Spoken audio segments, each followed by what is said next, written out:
Hello everybody, I am Buzz, and today I will be testing Sonic Colors running on a Dolphin emulator on the NVIDIA Geforce 940mx. I forgot to mention in the last video, the CPU we are running is the Intel Core i7 7500. And today we are running Sonic Colors and Dolphin at native resolution. I didn't feel like bumping it up to 720p or anything because, well, here we can see that we're already using 50% of the GPU. And I have used an AR code to unlock the game's frame rate from 30 to 60.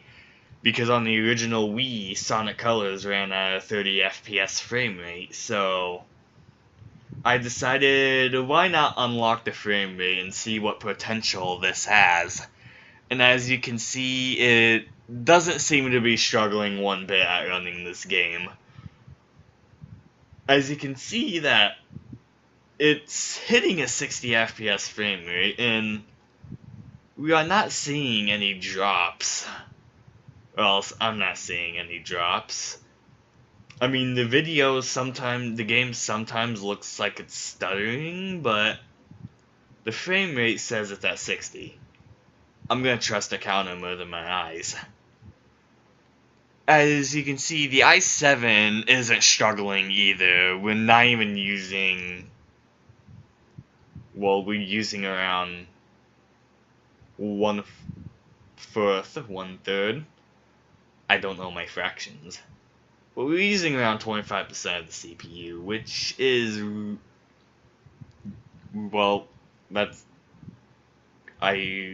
it depends on your point of view if it's good or bad. I honestly think it's good, because you don't want your CPU being 100%. That's not really that good.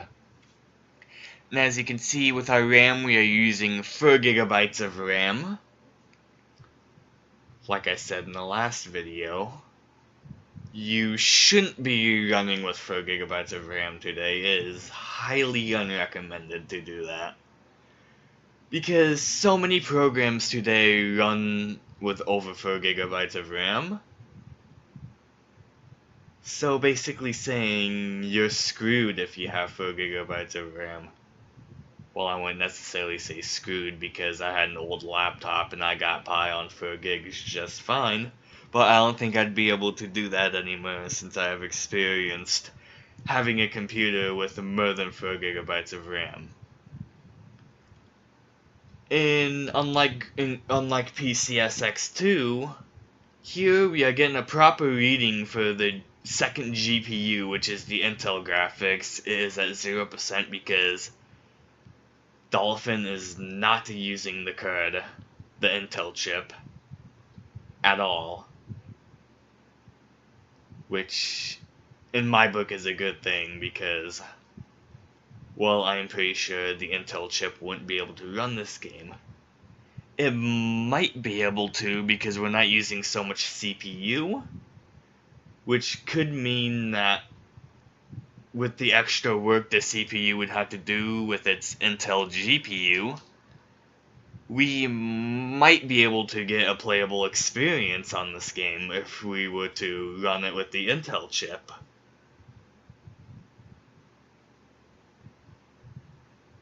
So I split this into 2 videos, because the other video had at the end of this level, my Xbox 360 behind me, like, fell off the fucking shelf for some reason. So I had to kind of fix that. So I had to, like, stop the footage. So I will pull the next set of footage up right about now.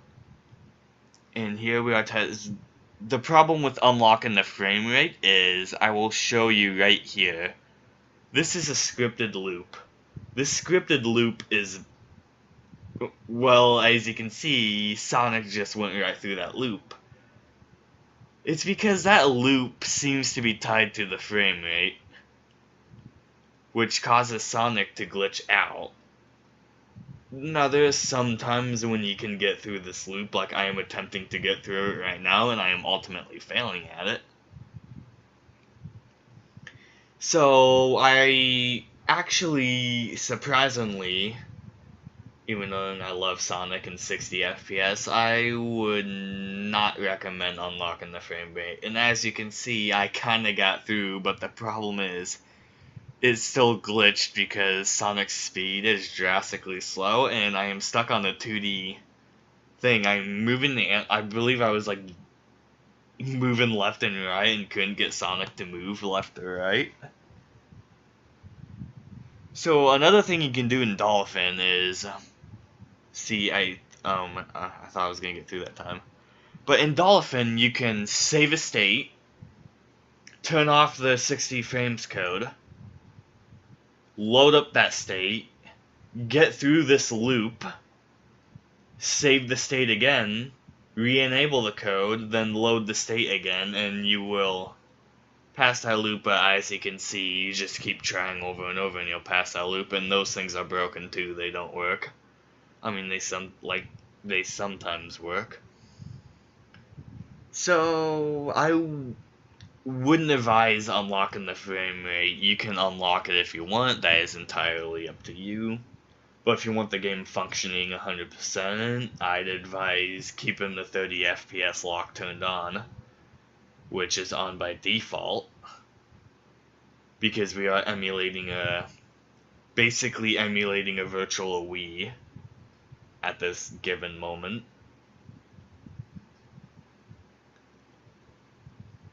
But yeah, I really don't know much more to say, because the game seems to be running just fine. None of the, according to MSI Afterburner, none of the hardware here seems to be struggling at running this game at basically at all.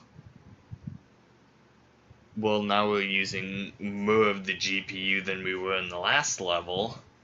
CPU's then staying around the same. It jumped to 39, as you could see, but it's relatively staying around the 30 to 30 to the 20 to 30s. It's staying around there, which is decent.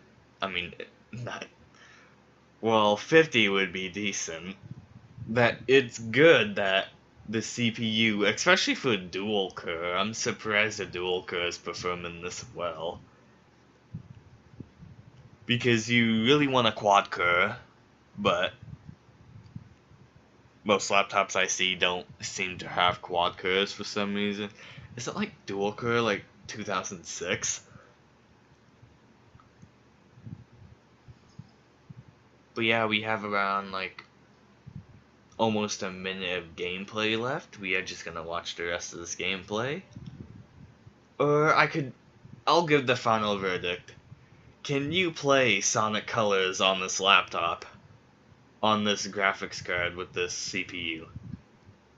Yes, I would say the game is definitely playable. 60 FPS or not, this game is 100% playable on this laptop. You could